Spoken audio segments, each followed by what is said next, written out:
Ang superpower sa Mighty C. Lakas tensya, matalinaw, Mighty C.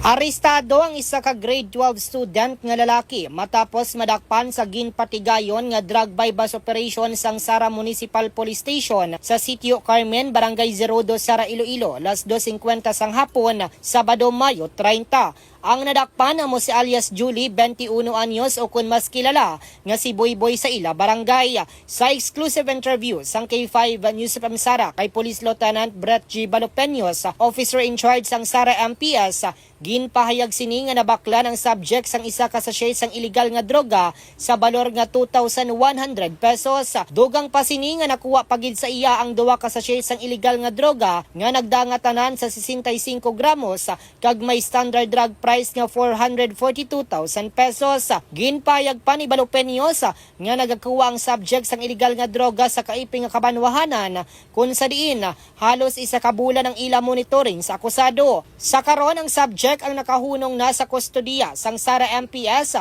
kag magapangatubang sa kaso sa paglapas sa Republic Act 9165 o kon Comprehensive Dangerous Drugs Act of 2002. Yari ang kabahin sang pahayag ni Balopeños. Aton nga subject is mo si alias Boy.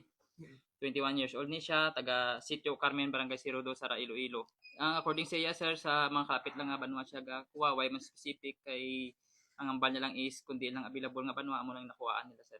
Report nagikan sa Quinto Distrito ini si K5 Reggie Plazuela de Mayo para sa kampiyon nga balita, serbisyo publiko kag kalingawan sa Quinto Distrito. K5 News FM. DTX 500. Ginaproblema mo bala ang mataas ka blood sugar level? Mag DTX 500 na.